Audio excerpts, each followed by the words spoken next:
பார்வதியை பொறுத்த வரைக்கும் யாராவது ஒருத்தர் மேல கோவப்பட்டு உடஞ்சு போயிருந்தா அந்த இடத்துல போய் பத்த வைக்கிறது தான் பார்வதி. பத்த வச்சு அவங்கள வந்து பகையாளி ஆக்கி பார்க்கணும். இந்த பார்வதி பண்ண வேலை என்னன்னா, நீ தானே அவ கூட சுத்துன, நீ தானே பண்ண, ஆதிரை கூட 2 நாள் சுத்தின்னு இருந்த, இந்த மாதிரி எல்லாம் பேசி ஏத்தி விடுவாங்களாம். அந்த பொண்ணு அவ்வளோ ஸ்ட்ரெஸ்ஸா இருந்தது. என்னை இங்க வச்சீங்கன்னா நான் குதிச்சு தற்கொலை பண்ணிக்க கூட நான் இது பண்ண மாட்டேன், யோசிக்க மாட்டேன்ற அளவுக்கு இவ்வளவு மென்டல் ப்ரெஷர்ல இருந்திருக்காங்க அவங்க. துஷாரால ஏத்துக்கவே முடியல. நீங்க நல்ல டாஸ்க் பண்றீங்க, நல்ல ஃபைட் கொடுக்குறீங்க, டஃப் ஃபைட் கொடுக்குறீங்க, நீங்க எல்லாம் வெளியில போகக்கூடிய ஆளே கிடையாது, அதுக்கு வந்து தகுதியற்றவர்கள்லாம் அவங்க தான், நீங்க கிடையாது. அவ்வளோ விஷயம் பண்ணாங்க நேத்து லைவ்ல. அது ஏன் எபிசோட்ல நீங்க காட்டலன்றது எனக்கு தெரியல. 2 நாளுக்கு முன்னாடி வரைக்கும் அந்த பொண்ணு ஓகேவா எனக்கு தோணுச்சு. நான் நேத்து நைட்டும் பாக்குறேன், இந்த எஃப்ஜே கூடயே தான் சுத்திட்டு இருக்காங்க. எம்ஜிஆர் டிவி சினிமா நேயர்கள் அனைவருக்கும் வணக்கம். நான் சுகன்யா உங்களோட இணையிறது. இன்னைக்கு நம்மளோட ஸ்பெஷல் இன்டர்வியூல வந்து இணையறாங்க பிரியா மேம். அவங்கள வெல்கம் பண்ணிடலாம். Welcome Priya ma'am. வணக்கம். ஸோ நீங்கள் சொன்ன மாதிரியே வந்து பிக் பாஸ்ல நந்தினி வாக் அவுட் ஆயிட்டாங்க. நீங்கள் அப்படியே ரொம்ப கூர்ந்து கவனிச்சிருப்பீங்க போலயே. நாங்கெல்லாம் வந்து பிக் பாஸ் வெறியர்கள், எங்க பார்த்தாலும் பிக் பாஸ் ரத்தம் தான் எங்க உடம்புல ஓடும். தெரியுது, லைட்டா தெரியுது. ஸோ ஏன்னா இப்போ அங்க அந்த மென்டாலிட்டி நம்ம பாக்குறோம் இல்லையா, லைவ் பாக்குறதுனால ஃபுல்லா தெரியுது. எபிசோட் பாக்குற மக்களுக்கு வந்து தெரியறதுக்கு வாய்ப்பு இல்லை நந்தினியோட ஆக்ஷன்ஸ் எல்லாம். பட் லைவ் பார்க்கும்போதே ஒரு தோணிட்டே இருந்த ஒரு விஷயம் அது நேத்து வந்து நடந்துருச்சு. சோ இது எதிர்பார்த்தேன். அது வந்து ரொம்ப சீக்கிரமாவே அது நடந்துருச்சு. சைக்காலஜி படிச்சிருப்பீங்களோ நீங்க? அப்படிலாம் இல்ல, நம்ம லைஃப் தான் நம்மளுக்கு ஒரு சைக்காலஜியே கத்து கொடுக்கும். ஒருத்தர்கிட்ட இருந்து ஒரு லெசன் எடுத்துக்க வேண்டியதான். அந்த மாதிரி தான். நெகட்டிவ் கமெண்ட்ஸ் வந்தாலும் ஏத்துக்கணும், பாசிட்டிவ் வந்தாலும் ஏத்துக்கணும். அந்த மாதிரி தான். ரொம்ப பஸ்ட் அவுட் ஆயிட்டாங்க சடனா. அந்த மாதிரி ஒரு விஷயம் நடந்தது. பட் நான் மத்தியானம் லைவ் கொஞ்சம் மிஸ் பண்ணிட்டேன். அதுல பாத்திருந்தேன்னா எதுக்காக அவங்க அதை வச்சு கோவப்பட்டிருக்காங்க அப்படிங்கிறது இன்னும் நல்லா தெரிஞ்சுக்க முடிஞ்சிருக்கும். அவங்க டாஸ்க்லாம் நல்லா பண்ணாங்களே. நல்லா பண்ணாங்க. அதுதான் துஷாரால ஏத்துக்கவே முடியல. நீங்க நல்ல டாஸ்க் பண்றீங்க, நல்ல ஃபைட் கொடுக்குறீங்க, டஃப் ஃபைட் கொடுக்குறீங்க, நீங்க எல்லாம் வெளியில போகக்கூடிய ஆளே கிடையாது, அதுக்கு வந்து தகுதியற்றவர்கள்லாம் அவங்க தான், நீங்க கிடையாது அப்படிங்கிற அளவுக்கு அவருமே ரொம்ப அழுது பேசினாரு. அவங்க என்ன சொன்னாலும் அவங்க வந்து போற முடிவுல தான் இருந்தாங்க. ஆனா எனக்கு தெரிஞ்சு அவங்க போனது அவங்களுடைய ஹெல்த்துக்கு ரொம்பவே வந்து பெட்டர். இப்ப அவங்களுக்கு தேவை கரெக்டான ஒரு ட்ரீட்மெண்ட் தேவை, அவங்களுக்கு ஒரு மன அமைதி தேவை. அவங்க ரொம்ப எமோஷனலா ரொம்ப வந்து உள்ள ரொம்ப காயப்பட்டிருக்காங்க. காயப்பட்டதுனால அவங்களால ஒரு சின்ன ஏமாற்றத்தையோ இல்ல சின்ன பொய்யோ கூட அவங்களால ஏத்துக்க முடியல. அது ரொம்ப பியூரான ஹார்ட். சோ அதனால அது தாங்கிக்க முடியல. நிறைய ஏமாற்றங்களை பார்த்த இதயம் வந்து அப்படிதான் இருக்கும். நான் வந்து பர்சனல் ரீசன்ஸ் நிறைய இருக்குன்றீங்க. பர்சனலை தாண்டி இங்க வந்து அவங்க ஒரு விஷயத்தை தேடி வந்தாங்க. அன்பு அன்பு அன்பு. அது லான்ச் அன்னைக்கே அதை தான் சொன்னாங்க அவங்க. ஆனா இந்த ஷோவை பொறுத்த வரைக்கும் அன்பு மட்டும் கிடையாது. இந்த ஷோ அன்பு கொடுக்குற ஷோ இல்ல. எல்லாமே கலந்ததுதான் இந்த ஷோ. பொய் இருக்கும், நாடகம் இருக்கும், நடிப்பு இருக்கும், உண்மையான முகங்களும் இருப்பாங்க, பொய்யான முகங்களும் இருப்பாங்க. ஒரு டைம்ல வந்து கலாய்ப்பாங்க. அந்த கலாய் எல்லாத்தையுமே நம்ம ஏத்துக்கணும். அதுக்கு பழகினா மட்டும்தான் வந்து நம்மளால வந்து ரன் பண்ண முடியும் இந்த வீட்ல. ஆனா இது எல்லாத்தையும் தாண்டி நம்ம வந்து வின் பண்றது தான் கேம். அந்த ஒரு இடத்துக்கு வந்து வரும்போது ப்ரிப்பேர்ட் நம்ம ஆயிக்கணும். ஆனா அந்த ப்ரிப்பரேஷன் எனக்கு வேண்டான்னு சொல்றாங்க நந்தினி. அப்ப அந்த இடத்துல அவங்க வந்து என்ன யோசிக்கிறாங்கன்னா, அன்பை மட்டும் யோசிச்சு வந்திருக்காங்க. அப்ப அவங்களுக்கு சின்னதா ஏதாவது ஒண்ணு பண்ணா கூட அவங்களுக்கு அது வந்து தப்பா தான் தெரியும். அதனால அதை அவங்களால ஏத்துக்கவே முடியல. அது நம்ம எதுவும் சொல்ல முடியாது. பட் அவங்க ரொம்ப எமோஷனலா இருக்காங்க. ரொம்ப ஒரு சின்ன விஷயத்துக்கு கூட ரொம்ப எமோஷனல் ஆயிடுறாங்க. நேத்து வந்து சாப்பாட்டுல உப்பு போட்ட விஷயம் வந்து அது ரொம்ப தப்பான விஷயம் தான். வேணும்ட்டுமே தான் அதை வேற பண்ணியிருக்காங்க. அது இன்னும் கோவத்தை கொடுக்கும். அந்த விஷயத்த இவங்க தெரியாம இவங்க பரிமாறினதுக்கு அப்புறமா வந்து, உங்க சாப்பாட்டுல உப்பு போட்டது எனக்கு தெரியாதுங்க, தெரிஞ்சிருந்தா நான் பண்ண விட்டுருக்க மாட்டேன்.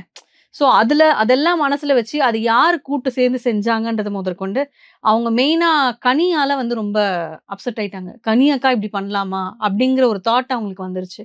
அதை இவங்க விளையாட்டுக்கு செய்ய போய் இன்னைக்கு ஒரு பொண்ணு வெளியில போற அளவுக்கு அது அவ்வளோ பெரிய சீரியஸ். கனி வந்து ஒரு மதர்லி ஃபிகர் மாதிரி தான் அங்க இருக்காங்க இல்லையா? அதனாலதான் அவங்க கனி மேல அவ்வளோ அன்பு வச்சிருந்தாங்க. அது மட்டும் இல்லாம கனி இல்லாம எந்த ஒரு ஒர்க்குமே அவங்க பண்ண மாட்டாங்க. 2 பேரும் ஜாலியா இருப்பாங்க. கோயிலுக்கு போற வரைக்கும் எல்லாம் பேசியிருக்காங்க. இந்த மாதிரி நிறைய விஷயங்கள் அங்க நடந்ததுதான். அவங்க ஒரு என்ன சொல்றது, கண்ணை மூடிட்டு ஒருத்தவங்களை நம்புவாங்க இல்லையா, அந்த மாதிரி வந்து கனியை நம்பிட்டாங்க. கனி மேலேயும் நம்ம தப்பு சொல்ல முடியாது. அவங்க கேம் விளையாடுறதுக்காக அதை ஸ்டார்ட் பண்ண ஒரு விஷயம். இவங்க லக்ஸுரி டீமுக்கு வந்து எல்லாமே லக்ஸுரியா கிடைக்குது, சிக்கன்ல இருந்து எல்லாமே கிடைக்குது. ஒரு நாள் நாங்க சாப்பாடு இல்லாம கஷ்டப்படுறோம். ஆனா இந்த சாப்பாடு அவங்களால சாப்பிட முடியுதான்றதை டெஸ்ட் பண்றதுக்காக தான் கேமரா முன்னால வந்து அவங்களும் பிரவீன் ராஜும் சொல்லிட்டு தான் அதை செய்ய ஸ்டார்ட் பண்ணாங்க. பட் அந்த இடத்துல நந்தினி இல்ல போல இருக்கு. சோ அந்த சிச்சுவேஷன்ல இவங்க சமைச்சிட்டது அதுக்கப்புறம் உப்பு டேஸ்ட் பார்க்கும்போது வந்த சண்டையில தான் வந்து இவங்களுக்கு தெரிய வந்திருக்கு இவங்க வேணும்ட்டுமே தான் இதை பண்ணியிருக்காங்க அப்படிங்கிறது. அதுவும் கனியா போய் தான் அவங்க கிட்ட சொல்லியிருக்காங்க, இது விளையாட்டுக்கு தான் நாங்க பண்ணியிருக்கோம் அப்படின்னு சொல்லிட்டு. அது இன்னும் அவங்களுக்கு கஷ்டமாயிடுச்சு. சொல்லாம இருந்ததுலாம் தெரிஞ்சிருக்காது, பட் அது வேணும்ட்டுமே பண்ணாங்கன்னும் போது அது ரொம்ப கஷ்டமாயிடுச்சு. ஒருத்தவங்க சாப்பிடுறதுல நீங்க எப்படி விளையாடுவீங்க? ஏன்னா அந்த பொண்ணு சென்டிமெண்டா ரொம்ப ரொம்ப ரொம்ப பிறந்த குழந்தை மாதிரி அந்த பொண்ணு. அவ்வளோ சென்டிமெண்டா வந்து உள்ள அப்படியே எமோஷன்ஸை பயங்கரமா வச்சிருக்காங்க. அப்படி சடனா ஏன்னா ஃபர்ஸ்ட் டே யாராவது நோட் பண்ணாங்களான்னு எனக்கு தெரியல. ஃபர்ஸ்ட் டே வந்து அவங்க சமைச்சு குடுத்துட்டு எல்லார் வாயிலிருந்தும் நல்லா இருக்கா, நல்லா இருக்கா, நல்லா இருக்கான்னு கேட்டாங்க. நான் சமைச்சிருக்கேன், நல்லா இருக்கா அப்படின்னு சொல்லிட்டு. அவங்களுக்கு சமைச்சு குடுக்குறது ரொம்ப பிடிக்கும்னு சொல்லியிருக்காங்க. அப்படி இருக்கும்போது அந்த ஒரு விஷயத்துல சாப்பாடு விஷயத்துல இப்படி பண்ணது வந்து அவங்களுக்கு கொஞ்சம் எல்லார் மேலயும் கொஞ்சம் கோவம் வந்துருச்சு.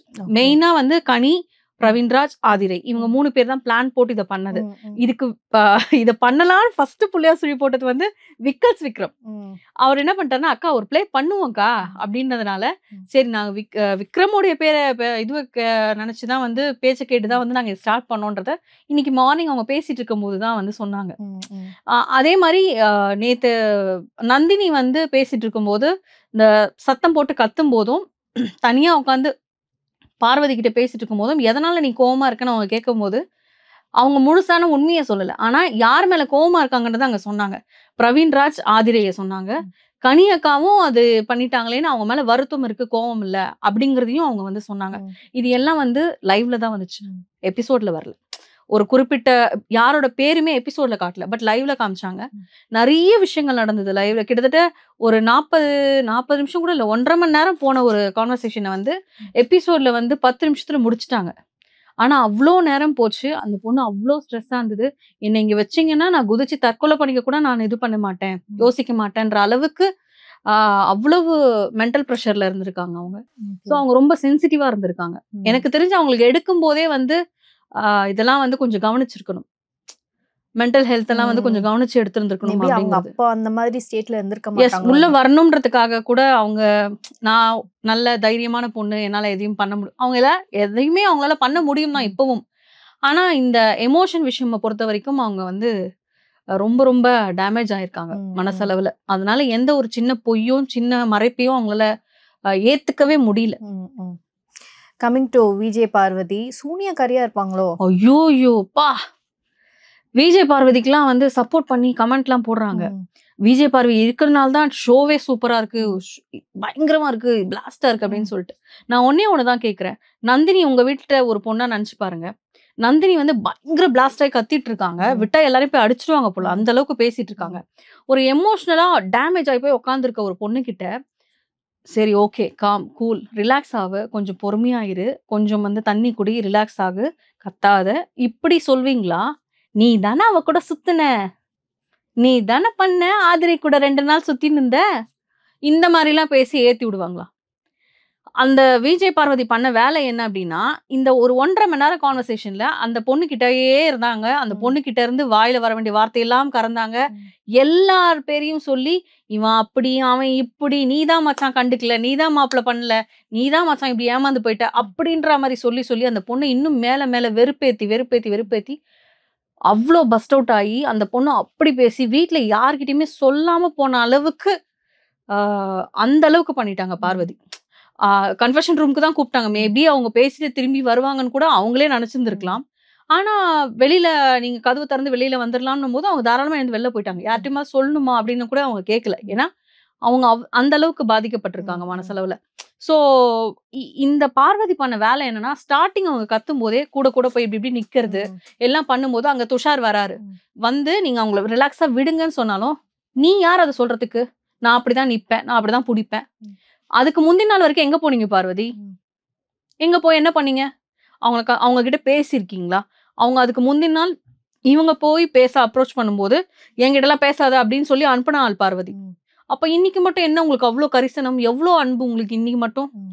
பார்வதியை பொறுத்த வரைக்கும் யாராவது ஒருத்தர் மேல கோவப்பட்டு உடைஞ்சு போயிருந்தா அந்த இடத்துல போய் பத்த வைக்கிறது தான் பார்வதி. பத்த வச்சு அவங்கள வந்து பகையாளி ஆக்கி பார்க்கணும். இது கேம் தான், விளையாடுங்க. ஆனா ஒரு மனுஷனோட ஹெல்த்ல விளையாடாதீங்க. அவங்க மென்டலி ரொம்ப வந்து ஸ்ட்ரெஸ்ல இருக்காங்க. அந்த இடத்துல போய் உங்களுடைய வேலையை காமிச்சு பயங்கரமா வந்து, ஆனா ஐயோ இந்த மாதிரி நான் பார்த்தது இல்ல. நான் வந்து சீசன் 1ல வந்து இதே மாதிரி ஓவியாக்கு ஒரு விஷயம் நடக்கும்போது அங்க வந்து காயத்ரி ரகுராம் வந்து சப்போர்ட் பண்ணாங்க. அவங்களாலதான் அந்த மாதிரி ஆனது ஓவியா. வெளியில போகணும்னு நினைச்சாங்க. பட் இப்ப காயத்ரி ரகுராம்க்குலாம் நான் கோயில் கட்டி கும்பிடணும். காயத்ரி ரகுராமா இருக்கட்டும், மாயாவா இருக்கட்டும், அவங்களெல்லாம் வந்து even Namitha better. Namitha better, much much better. அவங்கெல்லாம் பார்வதியை கம்பேர் பண்ணும்போது பயங்கர சூனியக்காரி. ஓவியா வந்து ஸ்ட்ரெஸ்ல இந்த மாதிரி கத்தும் போது காயத்ரி போய் அணைச்சாங்க. நம்ம அப்ப கூட அவங்களை திட்டணும், உன்னாலதானே இப்படி ஆனாங்க அவங்க அப்படின்ட்டு. ஆனா அவங்க ரிலாக்ஸா ஓவியாவை வெளியில அனுப்பி வைக்கிற வரைக்கும் அவங்க கூடவே இருந்து பாத்துக்கிட்டாங்க, எல்லாமே பண்ணாங்க. ஆனா நீ கூடவே இருந்து மத்தவங்களை பத்தி குறை சொல்லிட்டு தான் இருந்தே தவிர்த்து அவங்கள ரிலாக்ஸ் பண்ணல. யார் யாரெல்லாம் எதிரியாக்கணுமோ, யார் யாரெல்லாம் இது பண்ணணுமோ. ஆனா அதுல 2 பேரை மட்டும் கன்வின்ஸ் பண்ணவே முடியல. அதாவது நந்தினிக்கு பிடிச்ச அந்த 2 பேர் வந்து துஷார், கனி. இவங்க 2 பேரை பத்தி பார்வதி பேசும்போது அதை விட்டு கொடுக்கவே இல்லை கடைசி வரைக்கும் நந்தினி. சோ அவங்க மேல இருக்க ட்ரஸ்ட் வந்து அவங்களுக்கு குறையல. ஆனா ஒரு ஒரு சின்ன வருத்தம் இருக்கு கனி மேல. இந்த விஷயத்துல பண்ணிட்டாங்களேன்ற ஒரு சின்ன வருத்தம் இருக்கு. ஆனா கடைசி வரைக்கும் அவங்க விட்டு கொடுக்கல. இவங்களும் எப்படியோ மாத்தி கனி அப்படியே போட்டு விட்டுடலான்ற அளவுக்கு எல்லாம் பயங்கரமா பேசினாங்க. ஒண்ணும் வேலைக்காவல. அந்த பொண்ணு அவ்வளவு பாசம் வச்சிருக்கு, அது நல்லாவே தெரியுது. அதான் பியோர் ஹார்ட்டா இருந்தா ஒரு ஒரு சின்ன விஷயத்த கூட ஏத்துக்க முடியாது. அந்த மாதிரி ஒரு பொண்ணா மாறிட்டாங்க வந்து நந்தினி. சோ நம்ம அதுல அவங்கள எதுவும் குறை சொல்ல முடியாது. கூடவே இவங்க இருந்து பண்ண விஷயங்கள் வந்து வெரி வெரி வொர்ஸ்ட். இன்னொரு விஷயம் வந்து நான் சொல்லணும்னு நினைச்சேன், அந்த இடத்துல எபிசோட்ல இதை கட் பண்ணிட்டாங்க. அது போட்டிருக்கணும். அப்பதான் விஜய் பார்வதிக்கு சப்போர்ட் பண்றவங்களுக்கு வந்து விஜய் பார்வதியோட உண்மையான முகம் தெரிஞ்சிருக்கும். நீ போட்டி போடு, கலகம் மூட்டு, விளையாடு, எல்லாம் பண்ணு. ஒரு பொண்ணு ஸ்ட்ரெஸ்ல இருக்கு, அந்த இடத்துல நீ அங்க வந்து மத்தவங்கள பத்தி நீ அங்க சொல்லி ஏத்தி விடணுமா? அது அவ்வளோ பெரிய ஒரு இதுவா? கலைரசனை இந்த இடத்துல பாராட்டலாம். அவர் அமைதியா உட்கார்ந்துட்டு இருக்காரு அவங்க பேசுறத கேட்டு. ஏன்னா அவர் நிறைய பாதிக்கப்பட்டிருக்காரு. அவர் அமைதியா உட்கார்ந்துட்டு இருக்காரு நந்தினி பேசுறதெல்லாம் கேட்டு. ஆனா இவங்க வந்து மச்சான் மாப்பிள்ளன்னு சொல்லி என்னென்னவோ பேசுறாங்க. நீ பூனைக்குட்டி நாய்க்குட்டி வச்சிருக்கியா, என் பூனைக்குட்டி. அது ஓகே, நீங்க வீட்டுக்கெல்லாம் கூப்பிட்டுக்கோங்க, மாத்தி மாத்தி கூப்பிட்டுக்கோங்க, அதெல்லாம் நார்மல் கான்வர்சேஷன். ஆனா நீ உள்ள ஒரு விஷயம் பண்ற தெரியுமா, விஷத்தை ஏத்துற தெரியுமா, அது ரொம்ப ரொம்ப இன்னைக்கு இல்லைனாலும் என்னைக்கு உனக்கு அது பிரச்சனையாகும். கண்டிப்பா இந்த கேம்குள்ள பார்வதி ஏதோ ஒரு விஷயத்த கத்துக்க போறாங்க, அது மட்டும் எனக்கு நல்லா தெரியுது. அந்த அளவுக்கு அந்த பொண்ணை போட்டு மெச்சோர்டா நடந்துக்கிறேங்கிற பேர் வழியில வேற ஏதோ ஒண்ணு பண்ணிக்கிட்டு இருக்காங்க போல. ஆமா, துஷார் வந்து அவ்வளோ சண்டை போடுறாரு. அததான் சொல்ல வந்தேன், சாரி நான் மறந்துட்டேன். லைவ்ல அந்த விஷயம் நடந்தது, எபிசோட்ல கட் பண்ணிட்டாங்க. இவங்க வந்து ஒரு சோஃபால உட்காடுறாங்க, அந்த இடத்துல துஷார் அழுதுருப்பாரு, அதை மட்டும் எபிசோட்ல போட்டிருப்பாங்க. ஆனா லைவ்ல உண்மையாவே அழுது இவங்களுடைய இதுல வந்து நீங்க எதுவும் ஸ்ட்ரெஸ் ஆகாதீங்கன்னு சொல்லி அழுகுறாரு. நீங்க போகக்கூடிய ஆள் கிடையாது, நீங்க நின்னு விளையாடுங்கன்னு சொல்றாரு, எல்லாமே பண்றாரு. அந்த இடத்துல பார்வதி வராங்க. வரும்போதே சொல்லிட்டாரு, உங்களால வந்து தனியாவே யாரையும் விட முடியாதா, வந்து வந்து வந்து ஏதாவது நோண்டிட்டே இருப்பீங்களா அப்படின்னு பயங்கரமா வந்து கத்துற ஆரம்பிச்சிடுறாரு. ஆனா அந்த இடத்துல வந்து அவங்க துஷார் ஏதோ சொல்லும் போது அந்த இடத்துலயும் நந்தினி வந்து தடுத்தாங்க, அவனை எதுவும் சொல்லாதீங்க அப்படிங்கிற மாதிரி. அந்த நம்ம திவாகர் இருக்கா இல்லையா, அவர் வந்து உட்காந்து கொஞ்ச நேரம் நல்லா இருந்தாங்க. துஷாரை பத்தியும் கண்ணியை பத்தியும் அவர் பேச ஆரம்பிச்ச உடனே நீங்க எழுந்து போயிடுங்கன்னு சொல்லிட்டாங்க அவங்க. ஆனாலும் எழுந்து போல அவரு. கமருதீன் மேல அவங்களுக்கு ஒரு பாசம் இருக்கு, அதனால நீ சொல்றதை நான் கேட்கிறேன் அப்படிங்கிற மாதிரி கேட்டு உட்காந்துட்டாங்க அமைதியா. அப்பவும் பார்வதி நோண்டிட்டு தான் இருந்தாங்க. அவ்வளோ விஷயம் பண்ணாங்க நேத்து லைவ்ல. அது ஏன் எபிசோட்ல நீங்க காட்டலன்றது எனக்கு தெரியல. காட்டல, கொஞ்சம் சீன் மட்டும் தான் காமிச்சாங்க. அதாவது பிக் பாஸ் உள்ள கூப்பிடறதுக்கு முன்னால நடந்த சீன் வரைக்கும் தான். பார்வதி தான் கண்டென்ட் கொடுக்குறாங்க அப்படின்னு நினைச்சிட்டு மேபி அவங்க மேல இருக்கிற ஒரு பெரிய ஒரு பிளாக் மார்க் மாதிரி ஆக வேண்டாம் அப்படின்னு நினைச்சிருக்கலாம்ல. அப்படின்னா நீங்க எபிசோட் லைவ்லயும் காமிச்சிருக்காதீங்க. நான் இப்ப பேசிக்காம இருக்க முடியாதுல்ல. இல்லங்க, இப்போ எபிசோட்ல எடிட் பண்ற மாதிரி லைவ்மே நம்மளுக்கு ஒன் டே ரிலே தான் வருது. அதுலயுமே நீங்க வந்து அதை இது பண்ணிருக்கலான்றதுதான் என்னுடைய கருத்து. சோ அந்த இடத்துல வந்து துஷார் கத்துனதும் அவன் சின்ன பையன் சில்லற பையன் பேசிட்டு போறான் போது அங்க சொல்றாங்க, மச்சான் நீ அவனை அப்படி சொல்லாத. நந்தினி சொல்றாங்க, நீ அப்படி அவனை சொல்லாத, துஷார் அப்படி சொல்லாத, ஏன்னா அவன் வந்து உண்மையான இருக்கேன், என்ன மாதிரி பியூரா இருக்கான் அவன் நீ அப்படி சொல்லாதனதும் ஸ்டாப் பண்ணிட்டாங்க பார்வதி பேசுறத. ஏன் நீ பேசல, நீதான் தைரியமான ஆளாச்சே, பேசு. நந்தினி கிட்ட நீ சொல்லி பாரு, நீதான் பெரிய ஆளாச்சே, நீ அங்க துஷாரை பத்தி சொல்லி பாரு, அப்ப தெரிஞ்சிருக்கும் நந்தினிக்கு உன்னோட கேரக்டர். உன் மேல பயங்கரமா பஸ் அவுட் ஆயிருப்பாங்க. இன்னும் வெளியே போனதுக்கு அப்புறம் பாப்பாங்கன்னு நினைக்கிறேன். அது பாக்குறதுக்கு வாய்ப்பு இருக்கு. ஆனா அந்த இடத்துல இவங்க பேசியிருந்தாங்கன்னா கண்டிப்பா பார்வதி மாட்டிருப்பாங்க. அதனால தலைவி என்ன பண்ணிட்டாங்கன்னா சொல்லும் போதே ஆமா ஆமா ஆமா ஆமா ஆமா ஆமா ஆமா, ஏன்னா அததான் சொல்ல முடியும். வேற ஏதாவது நீ சொன்னா அவளை மாட்டின நீ. அந்த மாதிரி தான் நேத்து இருந்துச்சு. எனிவேஸ் அவங்க வந்து வெளியில இப்போ போயிட்டாங்க. பிக் பாஸ் கேட்கும்போது என்னால இருக்க முடியல. என்னுடைய அன்பை வந்து எல்லாமே குத்தி பாக்குறாங்க. எனக்கு அது பிடிக்கல. குறைச்சி எடை போடுறாங்க, கேவலமா பேசுறாங்க. எனக்கு அது வந்து இஷ்டம் இல்லை. என் அன்பை யார் கிண்டல் பண்ணாலும் என்னால அதை ஏத்துக்க முடியாது. பார்த்துட்டு சும்மா இருக்க முடியாது. ஸோ நான் வெளியில போறேன் அப்படின்னும் போது, இதுக்கு மேலேயும் இன்னைக்கு ஒரு நைட் நடந்தது அடிக்கடி நடக்க ஆரம்பிச்சதுன்னா அது எல்லாருக்குமே பிரச்சனை தான். கண்டிப்பா. ஸோ அதனால அதை கருத்துல எடுத்துட்டு அவங்களோட ஹெல்த்துக்கு வந்து இது சரியில்லை. ஸோ அவங்களுக்கு கண்டிப்பா ஒரு கவுன்சிலிங் தேவைன்றதுனால நீங்க ஓகே நீங்க கதவு திறந்து வெளியில வாங்க அப்படிங்கிற மாதிரி பிக் பாஸ் வந்து சொல்லிட்டாரு. ஆனா அவங்க வெளியில போனதை நைட் யாருக்கும் அனௌன்ஸ் பண்ணல, சொல்லல. எல்லாரும் கொஞ்ச நேரம் வெயிட் பண்ணி பார்த்தாங்க. அப்புறம் கொஞ்ச நேரம் பேசிட்டு இருந்தாங்க. அப்புறம் போய் படுத்து தூங்கிட்டாங்க. மார்னிங் இன்னைக்கு வந்து கொஞ்சம் லேட்டா தான் எப்பயுமே எழுப்புவாங்க. ஃப்ரைடே எபிசோடு வந்து சாட்டர்டே டெலிகாஸ்ட் ஆகும். லேட்டா தான் எழுப்புவாங்க. எனக்கு தெரிஞ்சு ஒரு 10:30 அப்படி எழுப்புனாங்க. 12 o'clock மேல தான் வந்து அவர் சொன்னாரு. எல்லாரும் வந்து லிவிங் ஏரியால உட்காருங்கன்னு சொல்லிட்டு, தவிர்க்க முடியாத காரணத்தினால நந்தினி வந்து வெளியில போயிட்டாங்க. நீங்க வந்து உங்களுடைய கேம்ல கான்சென்ட்ரேட் பண்ணி நீங்க விளையாடுங்க. அதுக்கப்புறம் விஜய் பார்வதி நந்தினி பத்தி ஏதாவது பேசினாங்களா? பேசினாங்க. காலையில பேசிட்டு இருந்தாங்க. வழக்கம் போல அவங்க டீம் கூட தான் 3 பேர். 3 பேருமே பேசிட்டு இருந்தாங்க. பட் எனக்கு கலை வந்து கொஞ்சம் மெச்சூர்டா பேசுறாரு. ஆனா அவர் மேல எனக்கு நம்பிக்கை வரல, இன்னும் வரல.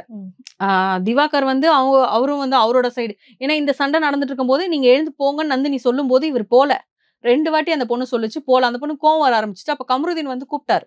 நீ எழுந்து போயா, அப்படி போயானா கேட்கல. அப்ப கையை பூச்சி எடுக்கும் போது கமருதீனை திட்ட ஆரம்பிச்சிட்டாரு. அப்ப பதிலுக்கு அவர் சும்மா இருப்பாரு. அவர் சும்மாவே வாய இது பண்றாரு. அவர் திருப்பி பதிலுக்கு திட்ட ஆரம்பிச்சு அது ஒரு பிரச்சனையா போச்சு. அதை பத்தி இன்னைக்கு மார்னிங் பேசிட்டு இருந்தாங்க. இந்த மாதிரி எல்லாம் வார்த்தை விடுறான் கமருதீன்.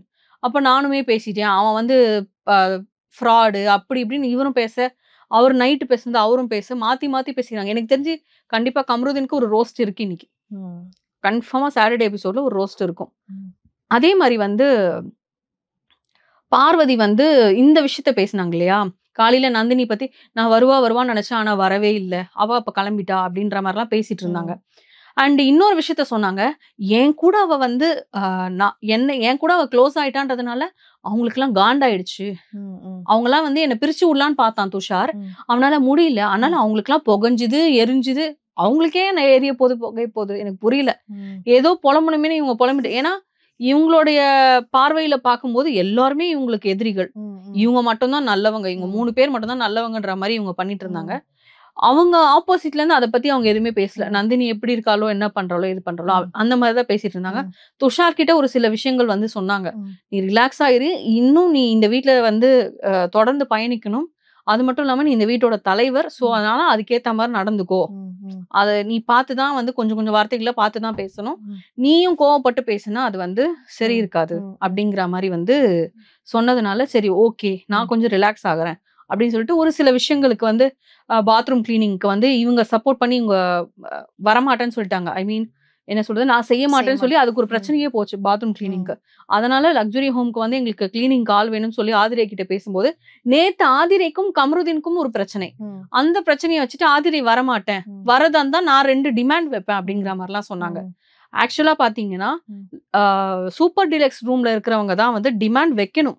அதை செய்யக்கூடிய இடத்துல இருக்கிறது தான் வந்து இவங்க பிக் பாஸ் ஹவுஸ்மேட்ஸ்.